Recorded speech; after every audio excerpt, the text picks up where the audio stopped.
This is the Mind Body Detox podcast, where we discuss all things integrative health and wellness, interviewing folks from all over the world, sharing insights and wisdom for how to live a healthier life in mind, body, and spirit. Welcome back, everyone, to the Mind Body Detox podcast. I'm your host, Mind Body Medium Kara Lovehart. And I am excited to bring another guest on today where we're going to dive into the topic of the microbiome, but a microbiome in tandem with environmental toxins. So if you're someone that struggled with any sort of disease, illness, mystery diagnosis, or a diagnosis that doesn't seem to be able to be helped with any sort of treatments you've done, this is where we want to dive into this topic from a systems view with our special guest, Martha Carlin. And I'm very excited because this is, if you guys have listened to the show, this is what I'm about. How do we intersect all of these things together? So our guest today, Martha Carlin, is a pioneering citizen scientist, a systems thinker, and visionary founder of the BioCollective and BiotiQuest. After her husband's Parkinson diagnosis, she left successful corporate career to uncover the intricate connections between microbiome, metabolism, and environmental toxins. Through her groundbreaking research and innovations, Martha is changing how we understand chronic disease and bridging cutting-edge microbiome science with practical healing for patient and the planet. So let's bring her on and make sure I pronounced her company right. So let's bring her on. Hi, Martha. Did I pronounce it right? Hi, Kara. Pretty close. It's BiotiQuest. So if you think about which is life and quest, Yes. which we're all on a life quest. So, but when you look at it, sometimes people don't quite put that together. That's really what it is for people when they're diving into their health and they've hit these brick walls. And it is a quest. It's a journey of really uncovering things. And a lot of times it takes a while, unfortunately, for people to get to this layer of the microbiome, which you have your expertise in. So let's talk about what your quest or how your journey started from a corporate executive, right? That's a whole big jump to a microbiome investigator. You call yourself a citizen scientist too. So what is the jump from that? So it actually started. So my background was in accounting and auditing. I was trained as an auditor, which they teach you never take anything at face value that somebody tells you, examine the evidence for yourself. And I had taken that into my corporate career and was a turnaround expert and somebody who looked at operations of businesses and looked at how to make them more efficient or where the problems were. And in 2002, my 44-year-old healthy husband, I thought, was diagnosed with Parkinson's disease. And I thought, okay, how does a young, healthy person get an old person's disease? It just didn't make any sense to me. And the way they hand you that diagnosis is a real downer. It's you have this degenerative disease. There's nothing that can be done about it. It's all downhill from here. And here's a pill. We'll see you in 6 months. And that was pretty depressing for both of us. But being somebody who was a problem solver and a fixer, I thought this is a systems problem. And that's what I saw, this systems problem. So I'm going to start digging into this. And so I first started really thinking about, okay, what's the main thing flowing through the body? And I started to look at food and water and how do we grow our food? What are we eating? What have we done to our food supply? And I had grown up eating home cooked meals, but over 40 years, that had really changed a lot to people eating out and eating prepackaged foods and all of that. So that was my first step along the pathway. And then actually 12 years into the process in 2014, I read a book called Missing Microbes by Dr. Martin Blazer. And he was connecting a dot to this thing called the microbiome. And I was like, what's that? And that's the trillions of bacteria, fungi, viruses that live in and on our body. And we are actually more microbial than we are human. So I was like, okay, this is really interesting. And he was also talking about growing up in the age of antibiotics and how the rise of chronic disease. So antibiotics treated acute problems, acute infections, but now we had all these chronic diseases and how the loss or damage to our microbiome might be contributing to that. And later that year, the first paper was published on the Parkinson's microbiome. And I was like, that's it. I quit my job and I started funding some research at the University of Chicago. And 6 months later, I had this crazy idea. Let's start collecting people's poop and looking at it, looking at the genetics, working with scientists all over the world and making the samples available.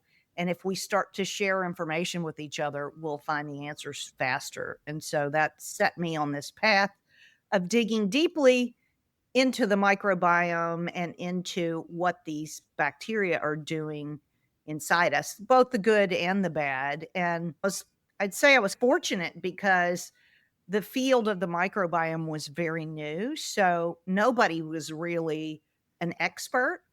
So by digging in at that same time and following along as the information grew, I was able to become an expert along with the many scientists who were in the lab studying.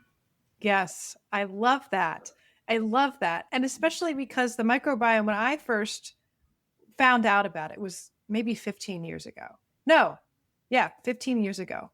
And that really would change my life. And I just kept thinking, no one knows about this. No one knows about how much this impacts things. So, just brief, like for those listening who haven't heard my story, and then for you, Martha, I had lead poisoning, antibiotic usage, many years of birth control, and I was hospitalized many years for all these different types of mental health issues. And as a person who was very sensitive to all the smells and sights and sounds which can come along with the microbiome damage and lead and all the other things, mold toxicity, there was so much in my journey that led to mind body detox, that it wasn't just the microbiome, it wasn't just the diet, it was mentally, emotionally, spiritually.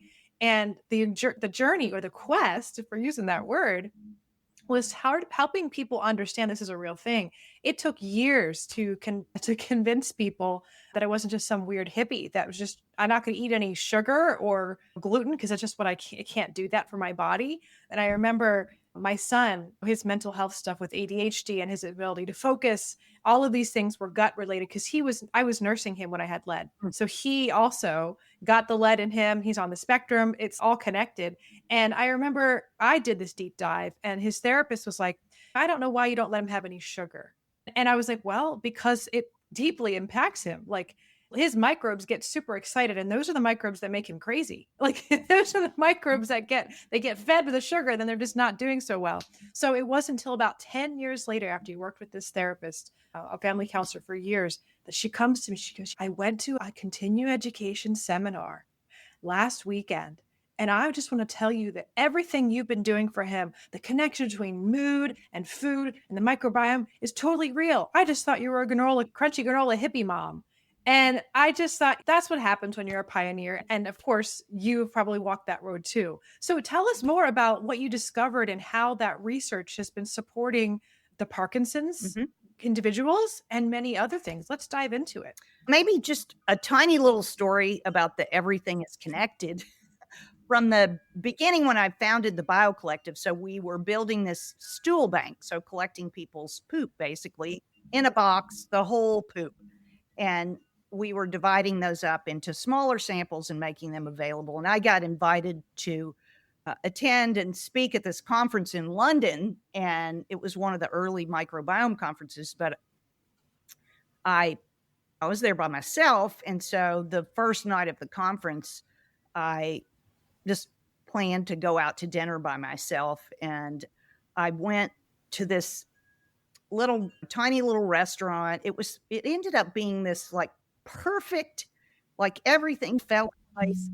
I was listening to music in Trafalgar Square after, and they were playing one of my husband's favorite songs, which is Hallelujah by Leonard Cohen. And I had this really interesting conversation with a homeless guy. It was just this kind of series of strange things all together.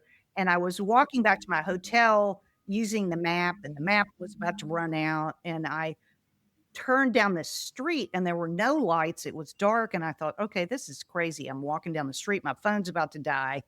And I looked up and there was this giant billboard and it said, everything's connected. I was like, you're right. And so that has just resonated with me throughout this whole journey.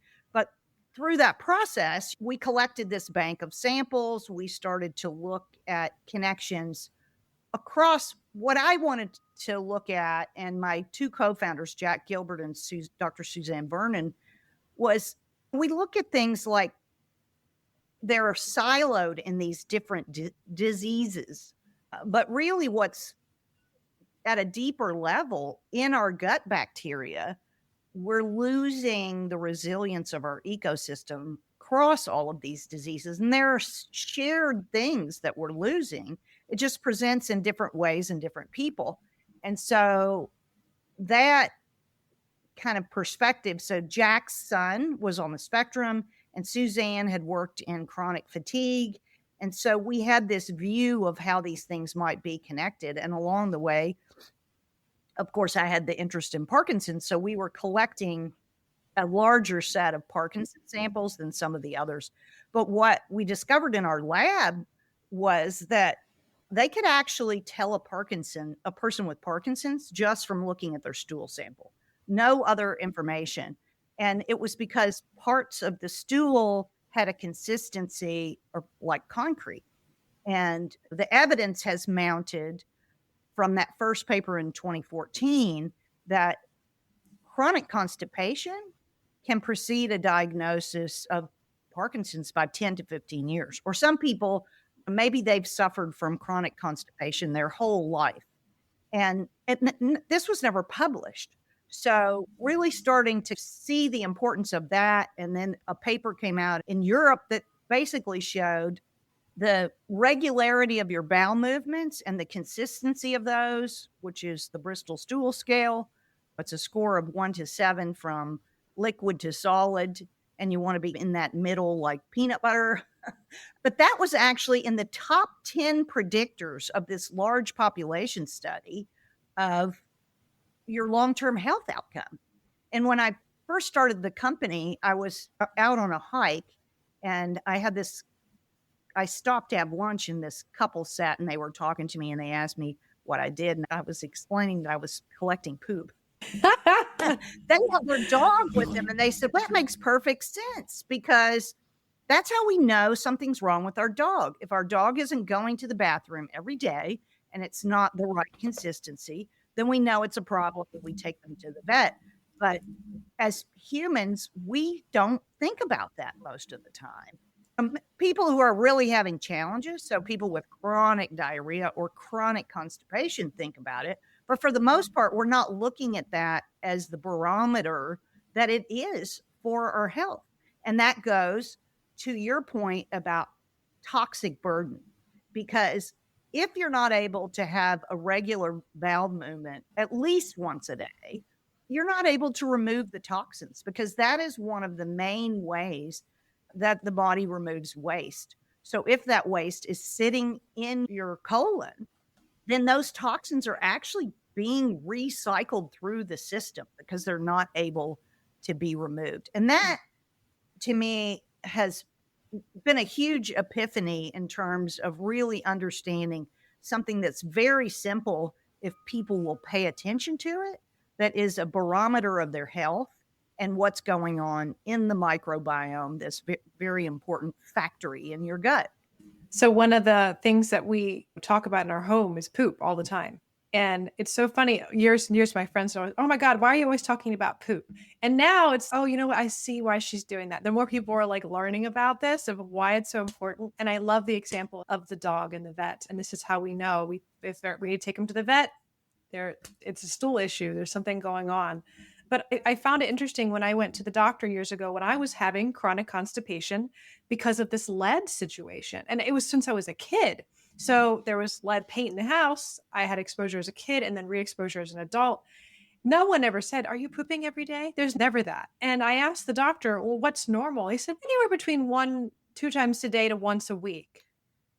What? What do you mean? And so that answer just did not sit well with me. And I was so angry about that answer. I said, that is not right. And I don't want to undermine the doctor. So I went and I thought, where is this data coming from? I was like, wait a minute. Is the data coming from the population of already unhealthy people? We're getting the average of unhealthy stool, unhealthy microbiome, American diet, sad diet people. Of course, it's going to be that big range. So it just made sense. And then I thought, okay, no, once a day, it's got to be once a day at least. So that was mine. Was crazy to me too, because I actually I found a TED talk. It was a little short 4-minute TED talk by a GI doctor who was basically saying the same thing. And I thought, do you not understand what is sitting in that waste? And so one of the things in a connection to Parkinson's and the waste sitting in the gut is some of these microbial toxins, which gram-negative bacteria in particular are some of those toxin producers. They produce endotoxin. So I kind of started down a rabbit hole of looking at endotoxin and these endotoxin producing bacteria. And what I found was there were 500 papers using an endotoxin animal model to create Parkinson's like symptoms in the animal. And so then I was like, okay, it's highly inflammatory. It damages the gut lining, all of these things. But then when you start looking deeper and deeper into the gram negative bacteria and the endotoxin they produce, it's used in diabetes models. It's used in depression. You can cause depression in less than 30 minutes, clinical depression, by an injection of endotoxin. And endotoxin is actually what kills people, can kill people who have sepsis, because it's the overload of this toxic burden. So it just seemed crazy to me that we have this, I think, so specialized in the medical system that they're just not thinking. And I wouldn't even say this is outside the box. This is pretty basic, solid science that you don't, That makes you sense. know, want waste sitting in the pipe. Yeah, it makes sense, especially when you have been focused like I think the institution is geared to, I've talked to a lot of doctors where it's geared to you're specializing in this area. And then you get into the actual field of what you're working. A lot of times they feel complete imposter syndrome, completely not ready to be in their field. And they have to put on, I know what I'm doing. And they do to the large degree of what they've learned. But I've talked to another doctor on the show that the reality too is we have the years of residency and burnout and pushing the system beyond what it can do. And then we have all these loans, student loans for becoming a doctor, and you have to just put your head down and work. And there's not really a lot of potential time and space, especially when you're working in clinics, unless you're doing research, right? There's not a lot of time and space to actually start asking questions and push the model and say, maybe this isn't right. You just got to take what I learned this continuing education seminar. I got to get this to keep my license. Let me just keep going.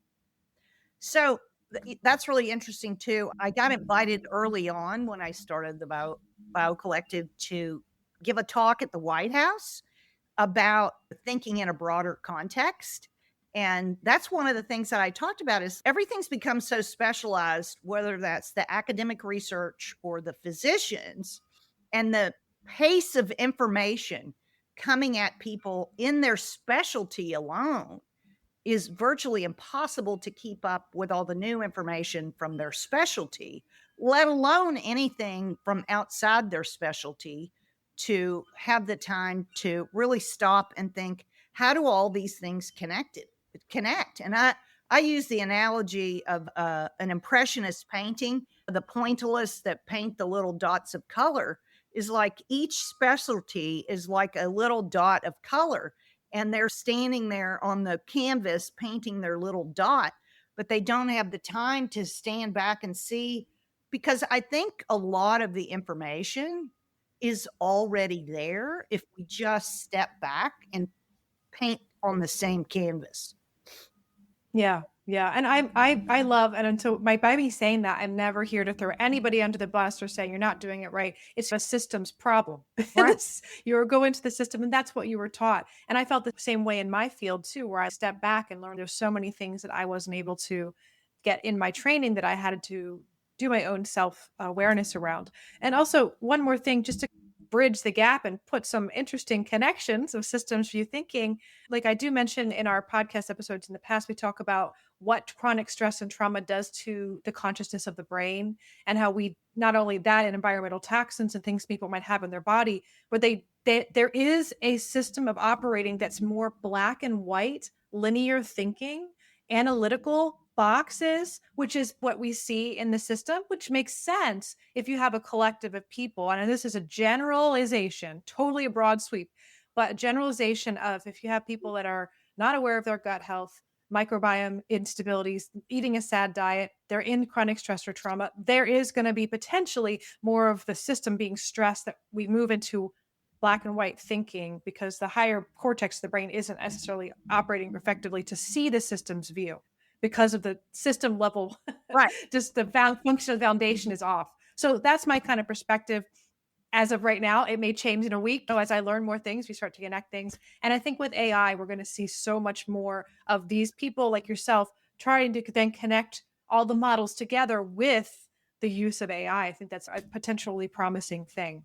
But yeah, I'd love to, if you have anything to share about that, please do. If not, I'd love to jump into talking about toxins in the environment. What types of things are you experiencing or seeing, and how do they impact the microbiome? So maybe just like one kind of bridge to that stressor thing, back to constipation. If you think back in the days where we were out in the wilderness and chased by animals or whatever, when we were in danger, you don't want to have a bowel movement because you don't want to leave a scent where you can be found. So stress in and of itself can be something that can drive constipation. So if you are chronically under stress, your body is thinking, okay, something could be chasing me. I don't want to leave my scent be where I can be found. So that's kind of interesting. But and you have the internal toxic burden from the bacteria, but the tie back to these environmental toxins, whether that's lead or some other heavy metal, is you get the ecosystem in your body of microbes that are able to tolerate and deal with the toxins that you come in contact with. And so it's often trying to deal with the problem, but the metabolism of the bacteria in dealing with those toxins can actually make other toxins that are more problematic. And so that I think is underappreciated as well. But there's actually a new book out called the Parkinson's Plan.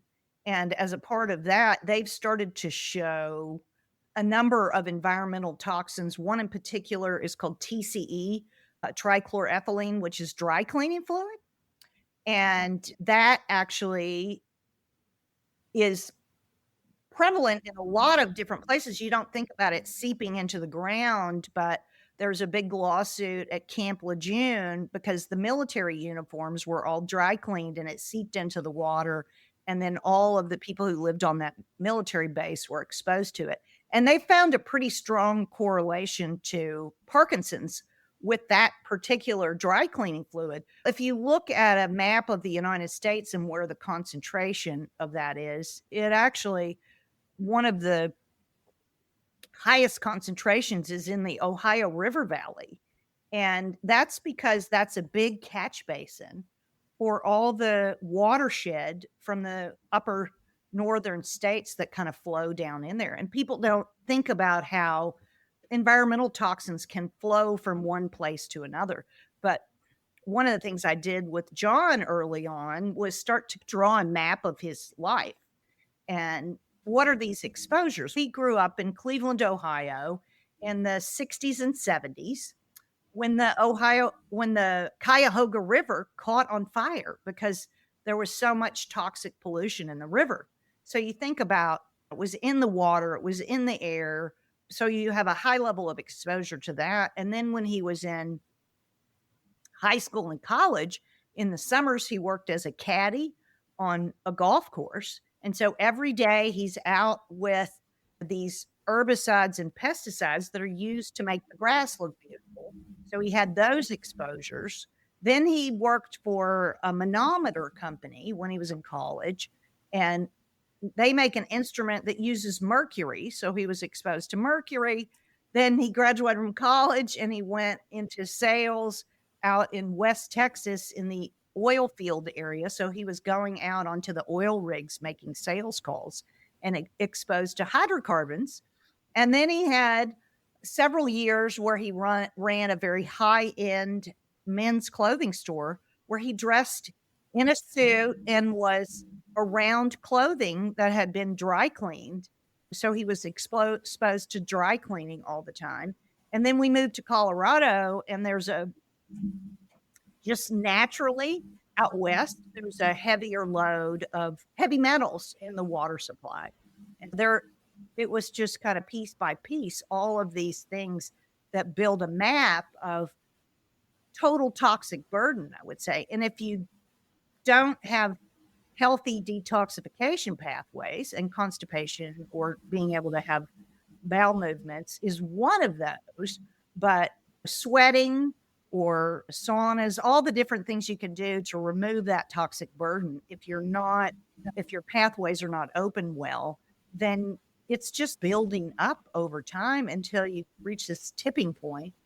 And it can be quite difficult to get back from that if you don't understand that you need to start removing layer by layer. I actually was at a ALS conference last weekend called Healing ALS, and a big part of that discussion with the doctors is about these toxic burdens, whether it's heavy metals or mercury from dental amalgams, and the process of being very careful and mindful, particularly with people who don't have good detoxification pathways, of how to address that. But I think there is starting to be a lot more awareness, certainly in the alternative health circles, the importance of having good liver detoxification and the ability to that's where a lot of your detoxification happens. But still in the more traditional, very specialized health fields, you don't find an understanding of the issues with this toxic load. Yes, I think that's one of the things that people really appreciate when they've gotten a lot of the journey, their quest on their health, is they keep hitting brick walls with traditional methods. When they see a practitioner that asks questions like what you asked, this system-based approach, how were you born? Where were you born? Things like even going into, did you have some sort of C-section birth? What was the potential traumas early on? So that can create these sensitivities and these weaknesses in the body, certain traumas that happen. And then we have all the journey to, did you live near a nuclear power plant? What was that? What was it like? Did you work at a gas station when it was leaded fuel in the late 60s, right? Or yeah, 70s. I think when 80s was when we stopped that. So I find all of that, taking in the story of someone just in itself is so healing, because not only you're, wow, I'm being listened to, whoa, there's something going on. And it helps people really see and connect the dots for them, because they don't have that systems approach and the expertise to understand how it's all connected. So I've been over the last year working on a docuseries of interviewing people with Parkinson's, and I'm working with the Resolve Parkinson's Foundation to do these interviews. And that, I think, has really been enlightening for us. Is, again, back to our medical system. Typically, there's a very short window of time for the doctor to see you, but we book an hour to an hour and a half, and we just tell people, tell us your story. And oftentimes, it's actually the first opportunity they've had to tell their story. And you can just see as they start to tell the story, they start to connect things, but they also just feel heard for the first time, where somebody actually wants to hear what they have to say.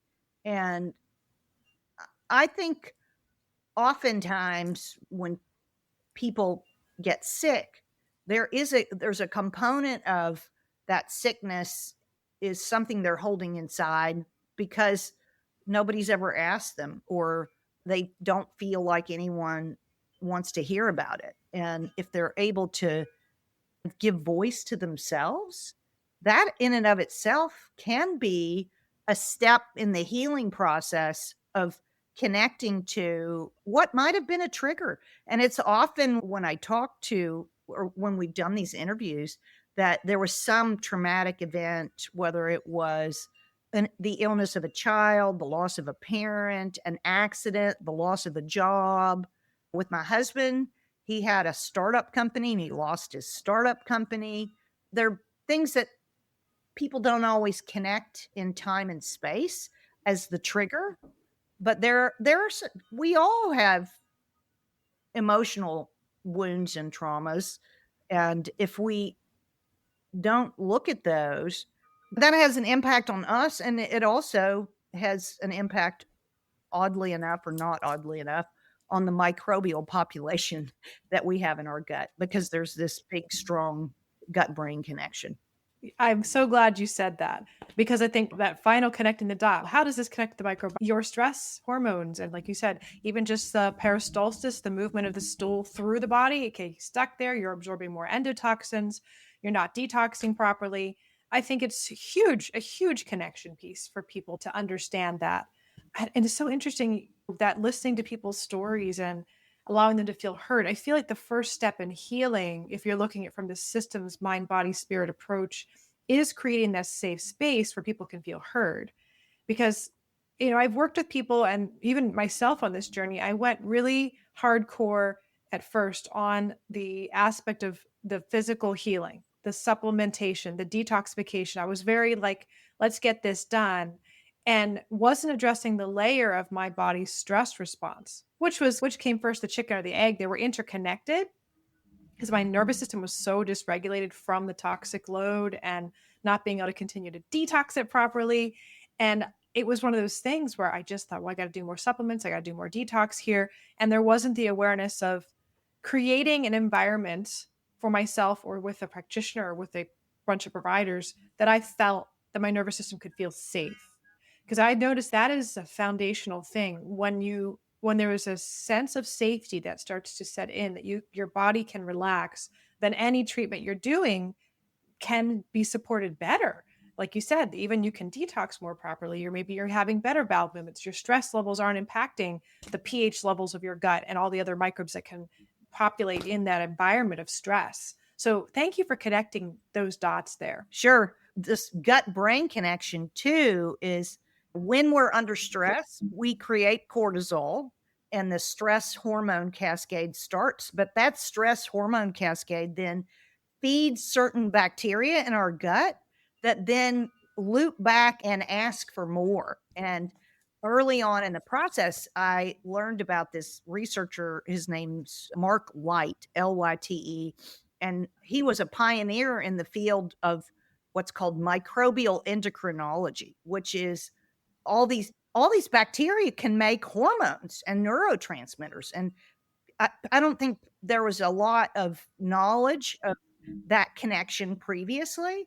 And he went on to write a book with John Cryan and Ted Dinan of the University College Cork in Ireland. And it's called Psychobiotic Revolution.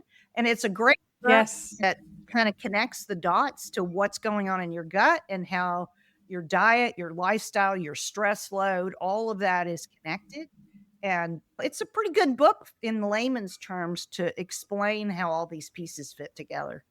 I have that book and I never finished it because I was at the peak of my detox and my attention span was not there. But I did enjoy what I read, and it was, again, another piece of the puzzle along the journey. I'm wondering if you could, for us, Martha, if someone's listening to this and being like, wow, this is really cool, there's numerous myriad of symptoms and diagnoses that we can have that are all impacted by the microbiome. Could you give us maybe just a list? Because I know it's pretty much almost everything, but can you give us a list so that the listeners can go, oh, okay, I know someone, or I have that, or I experience these things. And then I'd love to go into a list of some of the common environmental toxins so we can really start to identify what might be, what we might be experiencing, what we might be having in our environment, or what we might have been exposed to. On the easy to recognize, many people know somebody who has what's called IBS or IBD, irritable bowel syndrome, and that can be either constipation or diarrhea or alternating constipation and diarrhea, and they have major issues with being able to go out and be able to be free to do what they want. So that's probably the most easily recognizable, or somebody with Crohn's, which is also in that inflammatory category. In the last decade or so, people with C. diff infections. So that's a strain of bacteria that people get if they've taken a lot of antibiotics and all the other bacteria are killed off. This C. difficile bacteria, that's a Clostridium, and it produces a toxin. And people were dying of that. And they started to treat them with fecal transplants, which we could talk about separately. But then in 2014, the Parkinson's paper came out, and there's now thousands of papers that connect different aspects of what's going on in the microbiome to Parkinson's. There's connections to Alzheimer's in both the gut bacteria and the oral bacteria. So Porphyromonas gingivalis, which is one of the periodontal microbes that's been found in the Alzheimer's brain. There is overlap in the microbiome of autism and Parkinson's. So there's some connections there that are really interesting.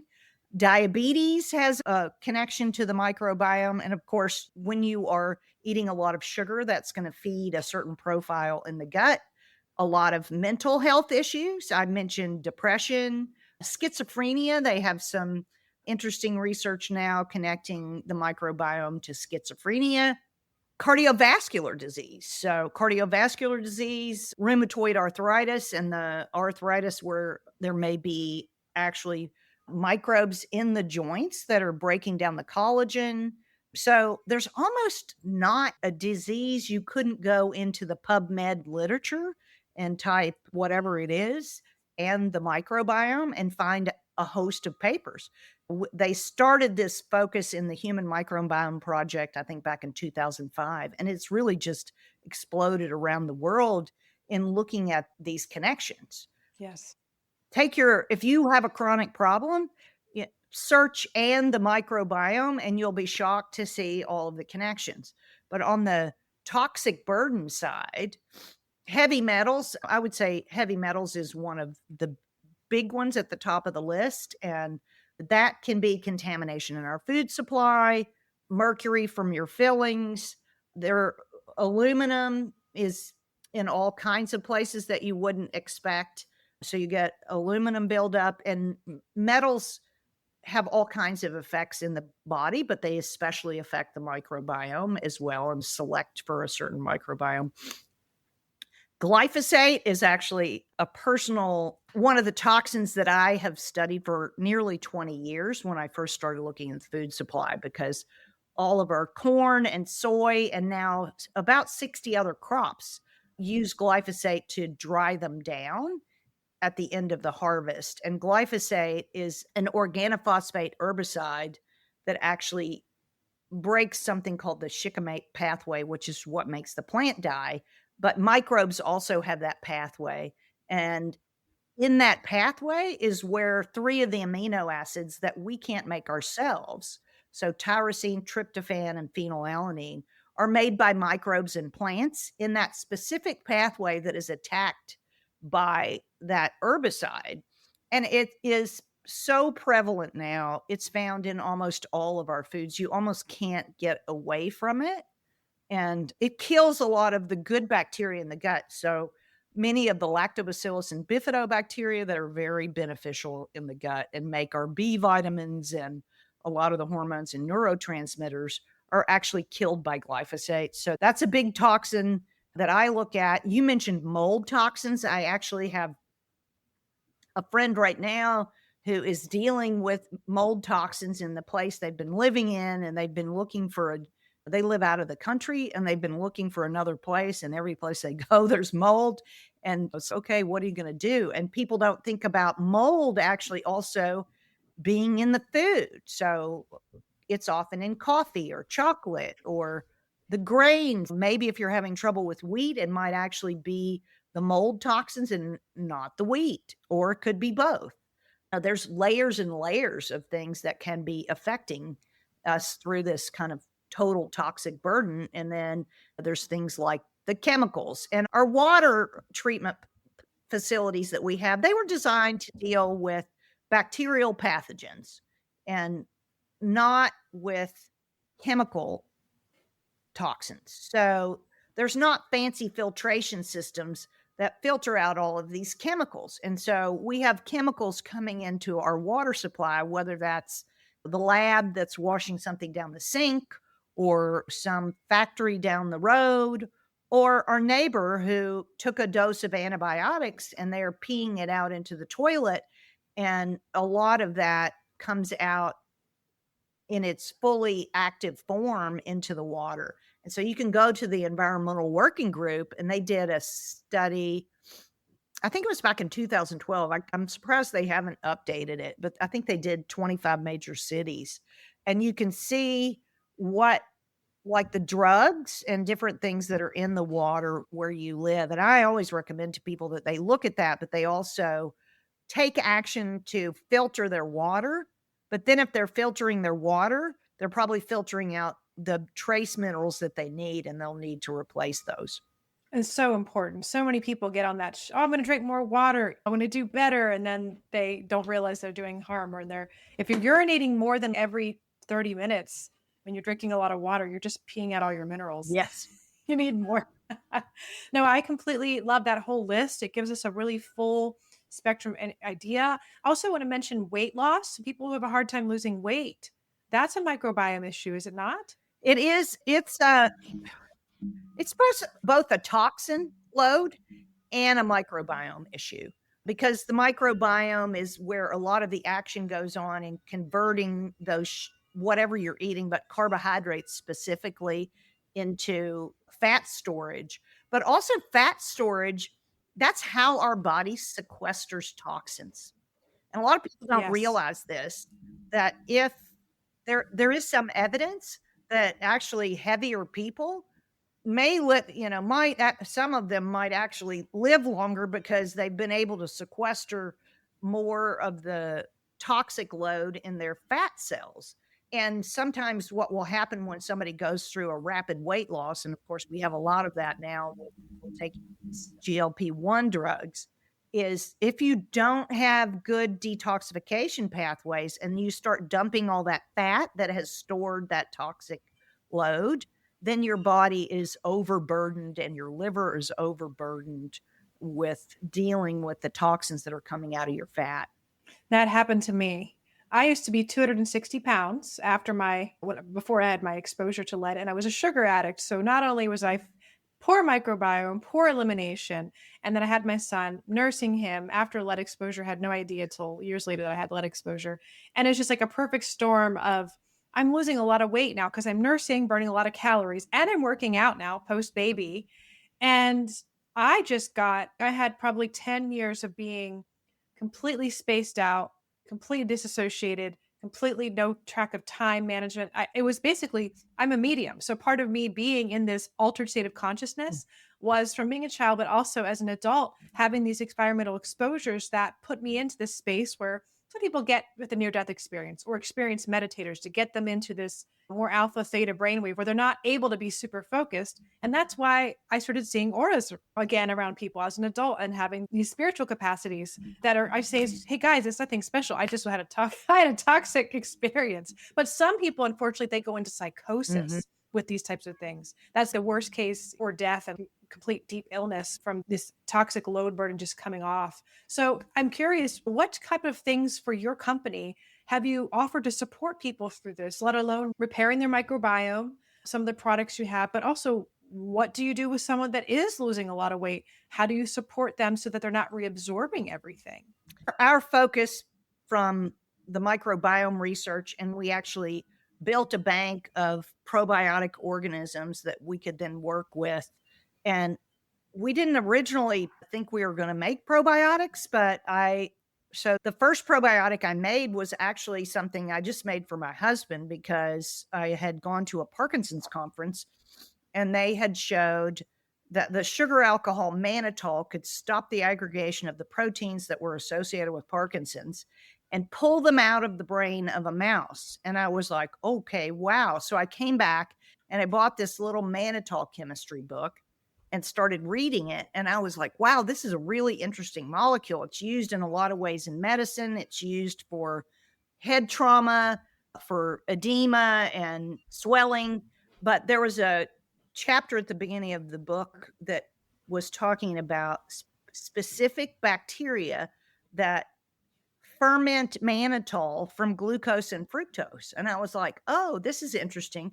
Could we make a system to go into the gut and restore this function in the gut so that the carbohydrates we're eating could be converted into mannitol, which can be used as an alternative source of energy, but is generally eliminated in the body. And so I had a friend who was a fermentation chemist and had experience in the probiotics industry. And so we prototyped our first product for John. And within a month, he was showing significant improvement. We were measuring his microbiome, and we could also see he was walking better and feeling better. And so we eventually ended up bringing that to market and taking that concept of, okay, what are you missing? Let's make a factory, a team of microbes that work together to put that back into your gut. And we have a lineup of 6 products. So that one I made for John is called Sugar Shift. We did a clinical trial in diabetes because when you're shifting those sugars, the easiest thing to measure is some of those key blood sugar measures. But we also measured serum endotoxin. So that inflammatory toxin marker, we measured that and we showed at 3 months it was significantly reduced, and at 6 months it was almost entirely gone. And so I wanted to measure that in the diabetes trial because I knew endotoxin is an indicator in a lot of different diseases. So that was something that could translate across the board. But we have our newest product actually is for stress and anxiety, and it's microbes that help support GABA production, which is a calming neurotransmitter. And we've actually seen from a few examples that you can see if you have a tracker like a Whoop or a Oura Ring, you can see in less than 30 minutes a change in your stress score from taking it's called Perfect Peace. And it also contains a small amount of tyrosine and tryptophan, those amino acids that are disrupted by glyphosate, and they help feed the microbes in the mixture and then help your body start to produce the calming neurotransmitters that make you feel better. We have a product for people who either have a long history of antibiotics or have recently taken antibiotics called antibiotic antidote. We have one for, like, we recommend it a lot for people with food poisoning or somebody who's done a stool test where they see they have something like salmonella or E. coli or listeria, because it has a strain of bacteria that's very effective against eliminating those. We have one for sleep called Simple Slumber that helps. So bacteria produce melatonin just like we do. And so it supports melatonin and tryptophan production by the bacteria that helps for about 7 hours, kind of calm and deepen your sleep. And we have data from people wearing Oura rings that show it doubled their deep sleep taking the Simple Slumber. And then we have one that supports cardiovascular health, and it's designed to help you produce more nitric oxide for vasodilation, and CoQ10, which is also helpful for cardiovascular health. And most people don't realize that microbes make a lot of the supplements you buy on the shelf are fermented in big vats by bacteria. So you can just put those factories back. So that's been our approach to helping people. And then I actually do a educational series for our customers. It's called the Sugar Shift Challenge, but you can sign up for that. And we have experts who come in and talk about things like toxic burden and how to deal with toxins and help with all of that. And then I'm actually trained as a root cause protocol practitioner. I don't practice, but I use that in answering questions for people to help them understand there are emotional components that you have to detox. There are the minerals and the elements that are so important for everything that works or doesn't work in our body. And I have a kind of a broad background that I bring to our customer base to try to help them either find someone who can help them or answer questions that they have by bringing in experts. Or we do a book club where we read some of the latest science, whether that's microbiome science or things about the brain or all kinds of things that we discuss to help people understand that it's all connected. And the microbiome is a big piece of that puzzle, and how all of these different things connect to the microbiome.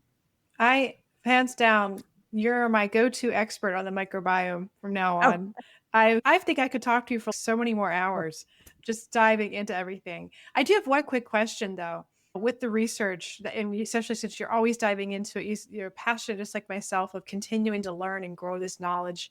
How are aware of you are any research that is being conducted on the microbiome and psilocybin?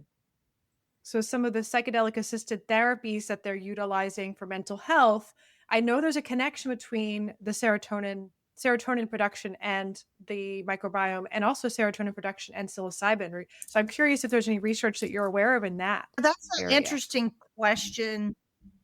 I think I looked into it a while back, and I haven't looked into it recently, but I think I was actually I was looking at somebody who was doing research with the mushrooms, which is interesting too, because mushrooms have what are called beta glucans, and beta glucans are they're connected to how we recognize things in the immune system. And there's a lot of interesting pieces of the puzzle, but I haven't looked at that lately. So I'm probably going to get off of here when we finish our interview and go look for some of the scientific papers, because I'm sure there are people looking at the microbiome with a connection to that currently. And there was a little bit of a discussion around that at the ALS. Some people asked some questions about that at ALS, and I did talk to a patient who had tried that. And I have talked to a researcher who they're not looking at the microbiome per se, but they were looking at microdosing with Parkinson's disease, because it does the microdosing does something to lower that stress burden, bring about Yeah. its It increases neuroplasticity. It helps the nervous system. I'm curious because of, so I'm going to give you guys a huge systems perspective and why I wanted to mention that. So like, I see the microbiome as a garden, right? And the biodiversity is so important to the health of the organism, not just humans, but also animals. And how we discussed here about environmental toxins that we're unfortunately are in our household products, our cleaning products, our personal care products, and pharmaceuticals, in the water, in food. It's everywhere. It's sprayed on our grass. It's everywhere. And how those disruptors are creating a lot of these obstacles for our health. But not only is it not affecting us, but it's impacting the wildlife, the entire world. And I think it's really cool to see this systems based approach that people in all the fields I talk to, these are my people. You got a systems view? Great. What do you know about in your area? It's so fun to talk to people that have this approach. And my sister's a landscape architect, and she's really into permaculture and really regenerative farming and supporting the landscape, not just aesthetically for our psychology to feel mentally healthy and safe in the environment and the beauty, but also it being safe for our bodies, and how that impacts the food that we're eating from that environment and the animals and the wildlife and the pollinators. And it's like the garden of the world has been destroyed by us unintentionally. I don't think we really knew better. Now we can potentially see where we're causing some issues. And then, of course, it's now impacting us. So we're all connected in that way. And what I love to see in research with fungi and mushrooms in general, not just for health purposes, but how, like, Paul Stamets, this company had come up with this mushroom that can take some sort of fungus, I'm sorry, that can clean up the oil spills in the ocean. It's eating the oil and then transmuting or taking this environment and the ecosystem that then fish and wildlife can thrive again. And then I was just told yesterday, my partner was telling me about a fungus they found that's growing inside of Chernobyl that is eating toxic waste. So I'm curious, because of this kind of systems view, if that's something that's happening out in the world with us being able to cultivate different types of fungus or mushrooms to create being these decomposers of toxins and then transforming it. Yeah. Yeah. What can we use, or what molecules or fungi or types of things could we even cultivate that could then be used internally to help the internal microbiome? Is it possible? And are you the person that's going to research that and create a product out of it? So there's a couple of pieces there. And also I remembered this other toxin I'm going to tell you about in a minute. But so my chief scientific officer was Dr. Raul Cano, and he was at Cal Poly for about 35 years. And he was actually a pioneer of using microbial ecosystems, so teams of bacteria, to clean up oil spills.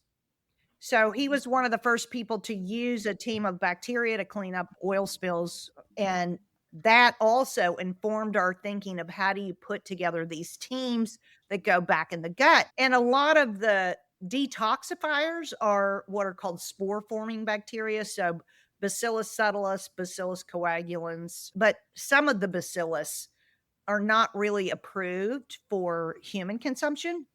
But on the other side, then Raul started a company. It's called Ancient Organics, and we worked together.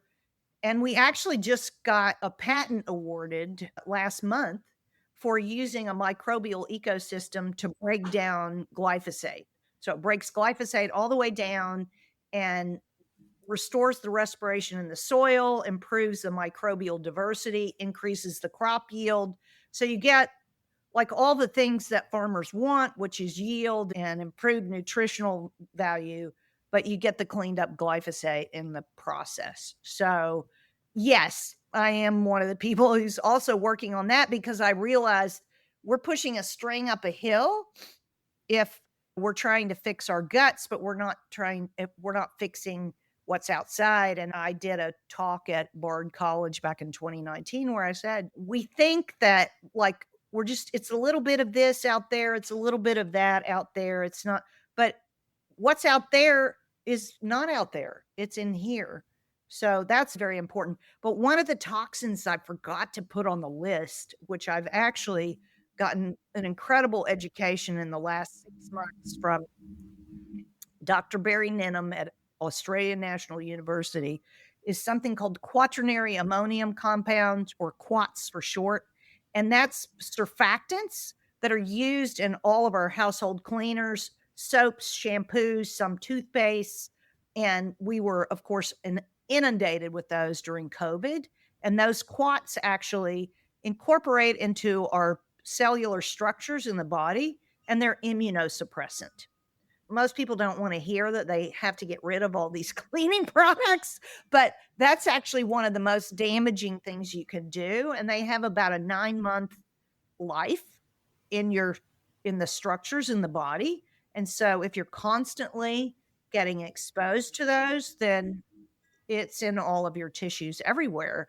And so that's a big problem. So I was already pretty good about not putting a lot of stuff on my, even a lot of the creams and lotions and things, you have to look at the ingredients on those. But now I only wash my hair with water. Yeah, I went through so many years of just detoxing my cleaning products and personal care products, and it's been really beautiful, a way to try new products from companies that I really believe in, that I trust, and just to support everybody who's out there doing their work, even you and your products, your company, sharing your work on this podcast. And of course, listeners, share this information. This is so important to just share with friends if you feel called, that we all are doing this little part with our systems connecting points, our little ability with the amazing World Wide Web to connect to each other and share this information. So, yeah. Is there anything else you want to share before I go into our final questions about how we can find you? Anything you're doing that we want to check in? Obviously, your webinars and talks and the book club, all that sounds so amazing. I'm really excited genuinely to tap into that. I just like sometimes when you talk about total toxic burden and all of these kind of heavy topics, people can sometimes feel a little defeated. And I don't want people to come away feeling defeated, because the microbes are our friends. If we start to take better care of ourselves and take better care of our microbes, they can help us in tremendous ways, whether that's taking probiotics or eating fermented foods or just learning how these systems work, I am very hopeful that the microbes and the fungi, that's bacteria and fungi, that they're going to be the answer that's going to help us clean up the mess that we've made. And so I hope that people come away with a positive outlook and some sort of connections that they can go resolve, because it's not impossible to resolve these deep issues. You're a great example of that. Now, people often ask about my husband John, and John did incredibly well for 21 years until he had COVID at the end of 2021. And then he had long COVID symptoms. And ultimately, he had a pulmonary embolism a year ago, September, and he passed away. He is really the driver of why I do this and the purpose behind it. But I haven't stopped trying to find the answers or looking at trying to resolve Parkinson's or connect the dots to the microbiome. And I do a research on the side, but I also bring researchers together. In this May, I hosted a meeting called Stripping the Canvas Bare, a new synthesis in Parkinson's disease. And we brought people from all different fields that aren't necessarily Parkinson's specific researchers, getting people in the room and giving them that time and space to think outside of their ordinary workspace, to look at things from a different perspective. And so I have a research paper that's coming out with Dr. Ninham that's going to explain a lot of connections, some of that to factors that are affecting the microbiome, factors that are affecting the coating of the glycocalyx, which coats everything in our body, and really still trying to drive those answers and bring people together to help us all. So helping Parkinson's, while it might seem like it doesn't relate to what you have, all of these things, back to that beginning, that big billboard, everything is connected. Absolutely. Absolutely. And thank you so much. I felt so much hope. I don't feel the sense of dread with all the possibilities with the microbes and in the environment and our health. I really do feel that way too. But you're absolutely right. There are people that when they get this information can feel overwhelming. Where do I start? Oh my gosh, everything's toxic. And they're like, just no, it's fine. I tell people all the time, no, it's fine. Trust me. I still have things that I'm like, I could clean that up. It's a journey. It's a quest. It's one step at a time. And you really do feel better and better. And the more you research, the more you feel empowered. And the more you make these changes, it really just creates this clarity and a sense of purpose and meaning too in your own life. If you clear up a health issue, then you support other friends or family that have that, or you share this podcast with them. And it is this systems approach of us continuing to connect the dots for each other and communicating it as well. So, yeah. I have two final questions for you, Martha. Okay. And there's two questions I ask everyone out there on their first episode with me. So the first one is, what is your current favorite wellness product or service or self-care routine that you are engaging in for yourself? So a few things there. So I have a daily practice in the morning where I do a yoga series, I do a meditation, I sit quietly. I also do my little mini kind of science study. So I pull my mindfulness together with my focus on still trying to find the answers in the science. And then over on the caring for the body, the microbiome, I do take my Sugar Shift product and my Perfect Peace product. I take those daily. But I'm also taking a product called Revasca that helps feed that fuzzy lining, the fuzzy layer that coats our blood vessels, our gut lining, all of that. And that has been, I actually did a test that shows how I rank with the health of my glycocalyx. And we did that at our meeting in May, and I had the best score. And I had been taking that Revasca for about 4 months before that. And then I've added humic and fulvic minerals because we're also depleted of minerals, and I do filter my water. I think those kind of core supporting the microbiome with the right probiotic, and Revasca, which gives you the raw materials that you need for this vasculature and the coating that protects you, and then the minerals that are the raw materials for all your enzymes and everything you're making in the body is pretty critical. That's amazing. I am so excited to dive into more of your products and check them out too. And of course, we'll have information in the show notes and links and discount codes possibly to go in there and check it out for everybody. So my last question, if you could detox one thing in the world right now, what would it be? Oh, it would be glyphosate. I think people don't really understand how pervasive and how much impact that widespread use of that particular organophosphate, which is also paired with a surfactant quaternary compound. So it's got the double whammy. And I think that is not well appreciated how toxic it is. Awesome. Thank you so much. And you have more information on your talks on your website if we want to go even deeper into that, because that's a big thing that we could totally do a whole podcast on that episode, on that topic. So yeah, and we have a YouTube channel where I have a lot of the, I either have shorts or some of the longer ones.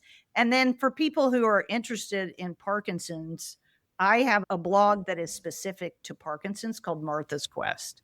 So I have the BiotiQuest products and all the stuff I do with that. But if you're interested in Parkinson's, I actually have more Parkinson's specific information on Martha's Quest.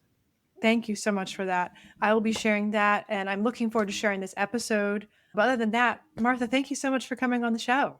Thank you for having me. This was great. I really enjoyed it. Yes, yes. Again, listeners, please feel free to share this episode. This information is wholly sacred to the support of others.